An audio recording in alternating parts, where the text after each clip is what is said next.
खबर हरियाणा रेवाड़ी से। रेवाड़ी ब्रेकिंग। सुठानी के ग्रामीणों ने किया विरोध प्रदर्शन। गोचर भूमि को ग्राम पंचायत को सौंपने की मांग। ग्रामीणों ने कहा, साजबाज होकर भू माफियाओं ने कब्जा ली की करोड़ों की जमीन।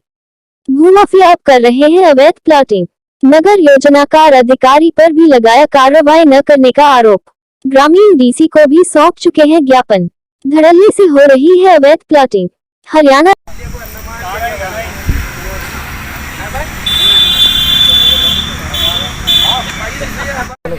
राकेश जी, अगर आप यहाँ प्रोटेस्ट कर रहे हो, क्या पूरा माजरा है, क्या आप मांग कर रहे हैं?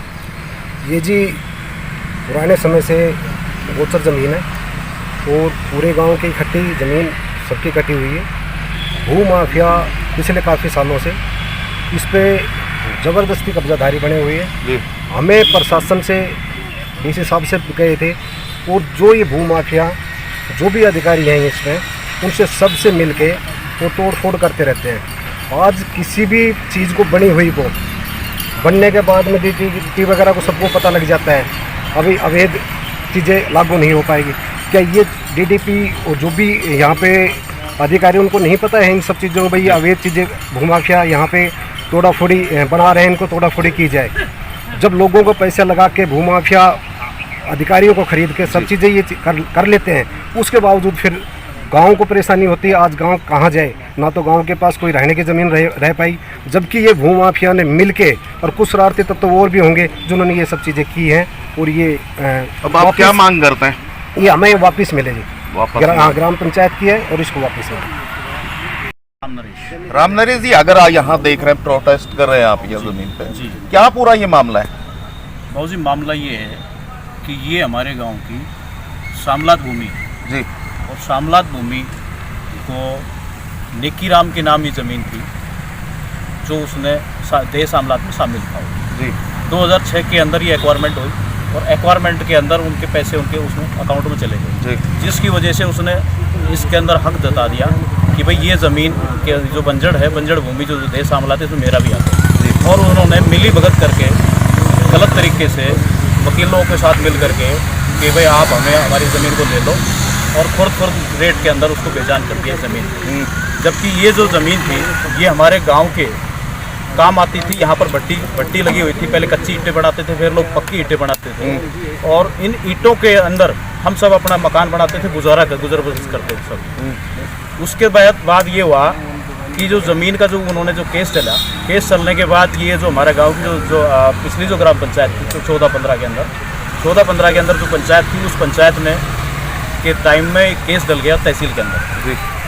उन्होंने तहसील के अंदर जो केस डाला तो उसके अंदर वो पार्टी जीतने के बाद फिर पंचायत एक्शन में आई और एफसी के पास जब वहाँ पर गए, कमिश्नर के पास जब हम गए तो कमिश्नर ने हमें जिता दिया। कमिश्नर ने जिताने के बाद फिर पंचायत दूसरी चेंज हुई। दूसरी पंचायत जो चेंज हुई तो दूसरी जो पंचायत थी, उस पंचायत ने हाई कोर्ट में केस कराया। अब हाई कोर्ट में केस करने के बाद वो दोनों बेंचों पे ग्राम पंचायत हार गई, मतलब पैरवी ढंग से नहीं कर पाने की वजह से, डॉक्यूमेंट सही पेश नहीं कर पाने की वजह से, उनकी नीयत और बदनीयत ठीक नहीं थी। ठीक है जी। उसके बाद फिर हाई कोर्ट ने इसको जब ग्राम पंचायत को हरा दिया तो सुप्रीम कोर्ट में हमारा एक रास्ता बचता था, जिसके अंदर वो सुप्रीम कोर्ट में नहीं गए, अपील नहीं करी, क्योंकि उनकी मनसा ठीक नहीं थी। जिसकी वजह से इन लोगों ने जो 3 महीने का उनको जो टाइम बाउंड जो पीरियड होता है, टाइम बाउंड पीरियड उनका ख़त्म होने की वजह से फिर आकर के उन लोगों ने बाद में अपना इसको पार्टीशन करा करके अपना हक जता लिया इसके अंदर। माननीय सुप्रीम कोर्ट ने अप्रैल के अंदर ये आदेश दिया कि देह शामलात ज़मीन, कोई भी ज़मीन हो, ग्राम पंचायत के नाम, या निकाय है तो निकाय के नाम, या नगर परिषद है नगर परिषदों के नाम वापस कर दी जाए, चाहे वो हाई कोर्ट में बेशक उनके पक्ष में फैसला आया हो, और उसको बिल्कुल निरस्त माना जाएगा जी। ठीक है जी। अब हम ग्राम पंचायत सुठानी के सभी लोग मिल करके, सभी मतदाता यहाँ मिल करके, सभी नागरिक यहाँ मिल करके इस बात के लिए हम अपील कर रहे हैं। हमने डीसी साहब को भी 23 तारीख को ज्ञापन दिया। उन्होंने बीडीओ साहब को के नाम मार्क कर दिया कि तहसीलदार और बीडीओ दोनों मिल करके इस काम को यहाँ रोके, प्लॉटिंग जो हो रही है इस प्लॉटिंग को रोके, और रोकने के बाद जो रजिस्ट्रियाँ जो उनके नाम गलत तरीके से हुई है उसको खारिज करके ग्राम पंचायत सुठानी के नाम इसको मोटिवेशन वापस खोला जाए।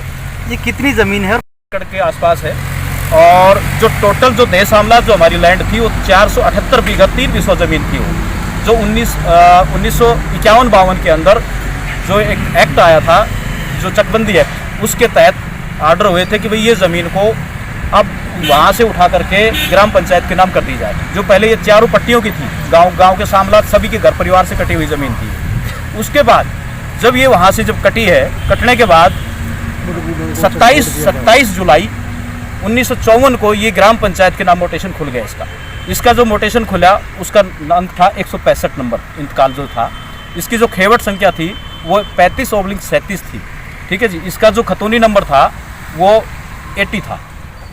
ये इस तरह का मामला था। ये गोचर भूमि थी, पहले गोचर भूमि के नाम से छोड़ा गया था। और ये कहीं ना कहीं हमारी हक जताता है कि माननीय सुप्रीम कोर्ट ने जब हाई कोर्ट के ऑर्डर को निरस्त किया है तो ये ज़मीन का 100% हक ग्राम पंचायत का ही बढ़ता है, ना कि इसको खुर्द-फुर्द कराया जाए। और हम ये भी अपील करते हैं कि डीटीपी साहब, इसको जो ये चार दीवारी हो रही है, उन्होंने प्लॉटिंग करी है, जो भी करा है उसको तोड़ा करा जाएगा, इसको बिल्कुल बराबर कराया जाए, प्लेन किया जाए। तहसीलदार साहब उसको मोटेशंस को रद्द करके ग्राम पंचायत के नाम वापस करें और वीडियो साहब को इसकी रिपोर्ट सौंप दे, ताकि वीडियो साहब ग्राम पंचायत को सौंप दे। धन्यवाद। हाँ जी, आप यहाँ विरोध करने आए इस जमीन पर, क्या पूरा मामला है ये? मामला जी पंचायत की ज़मीन है जी। अच्छा, रिटायर्ड से ले रहा दिलो। कौन ले रहा है? जबरदस्ती किससे लिया, कब लिया? इसने लेता तो कई साल हो गए जी वैसे। अच्छा, फिर तो ये ज़मीन गांव में आनी चाहिए जी। इसके विरोध में है कि ये जमीन गांव की थी, गांव में आनी चाहिए। ये गांव की है, गांव में आनी चाहिए। अच्छा, तो इसके विषय में आप कभी अधिकारियों से मिले हो? अधिकार से मिल दिए, वो अपने रोटी कागज पेश करते थे।